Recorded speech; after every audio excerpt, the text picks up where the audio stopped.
channel. Again, this is Miss A, your classy beauty savvy. And today, gagawa tayo ng very simple Valentine's date look.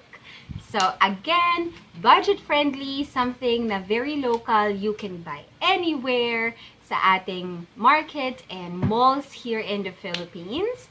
And this look will not make you spend so much time preparing. You don't want to make your date wait for you for so long. Or if you don't have any partners or dates yet, you can, of course, sport this look with your girlfriends or with your barkada as you go out on a movie date or Valentine's date together.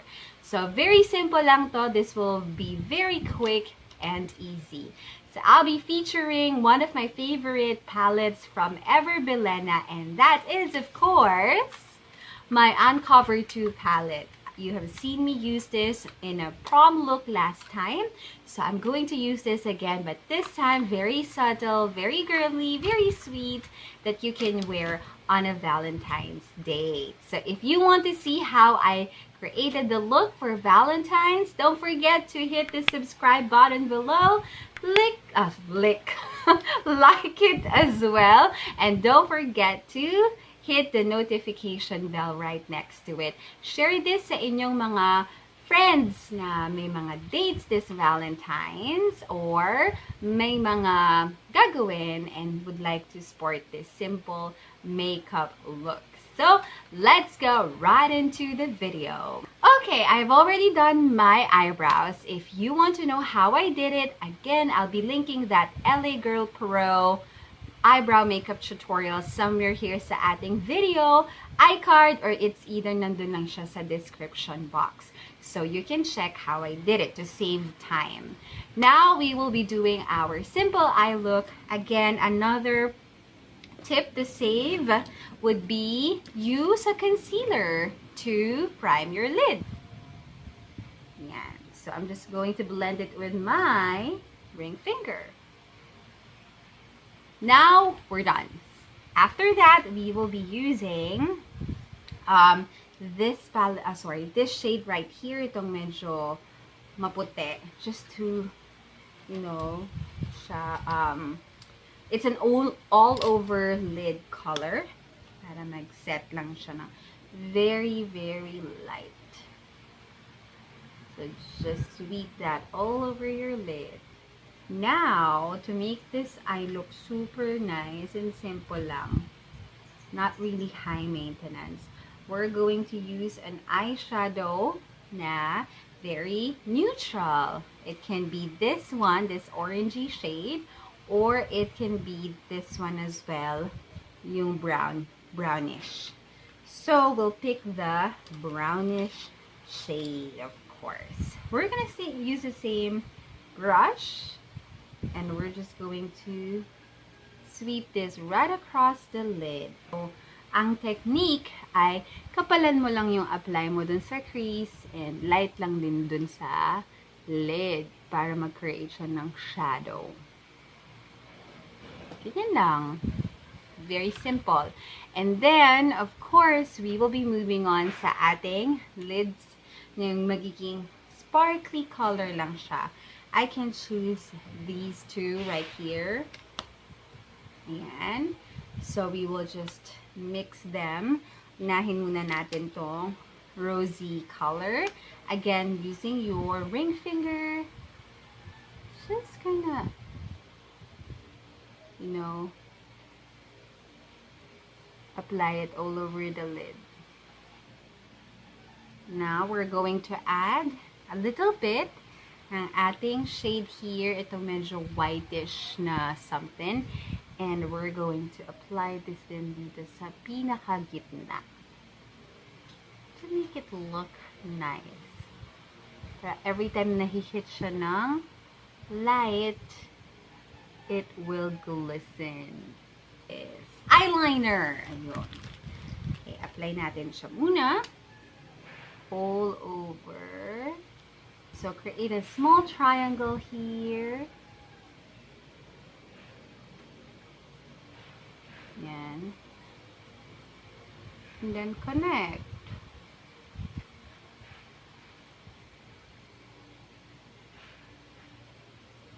can clean it up a tiny bit with my... There you go. We're going to do the same thing sa ating kabilang mata. Again, something optional is to put your fake lashes on.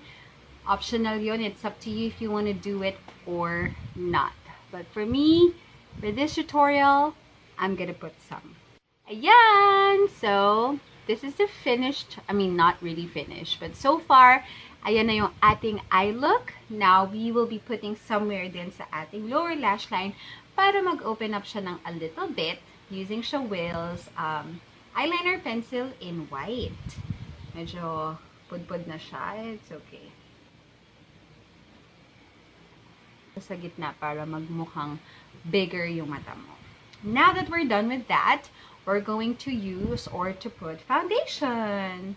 So, I'm gonna still use my Mary Kay medium coverage foundation. And this one is in 300. Huwag masyadong makapal, mga beshies. Konti lang will do. I'm using my Fashion 21 sponge, by the way. Makeup sponge. I like this.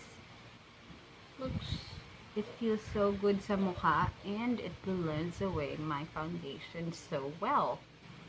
Now we're going to use this again, my Fit Me foundation ng Maybelline, and we're going to just apply this dito sa ating under eye just to set it. Ganon.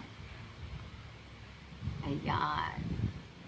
Now we're going to put the same color sa ating lower lashes.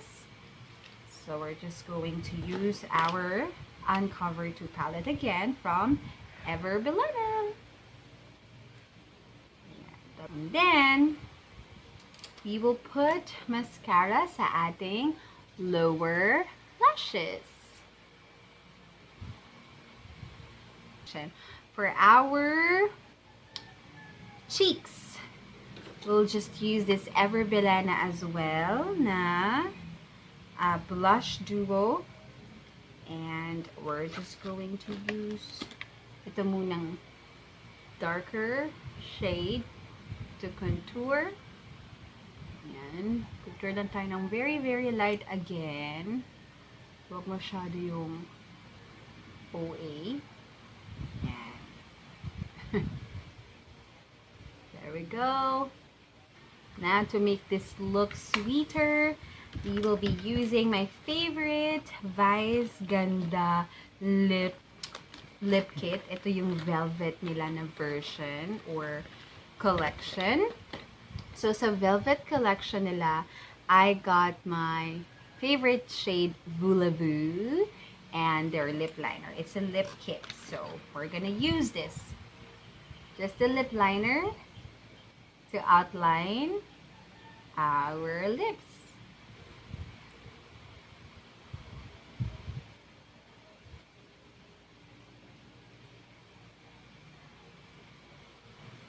So pretty, and then we will just highlight again using the Valentines Glow Out highlighter. So we're gonna put some sa ating bridge, nose bridge, and sa ating cheekbone. There you go. That's going to be our very simple Valentine's date look on a budget. So again, you can really sport a very sweet look and simple look for your Valentine's date nang hindi bumibili ng super expensive na makeup. So all you need to do is to really be creative and use the right products that works well, na nagwo-work well sa inyong skin. There you go. So that's it. This is our simple Valentine's date look. Happy Valentine's, everyone! See ya!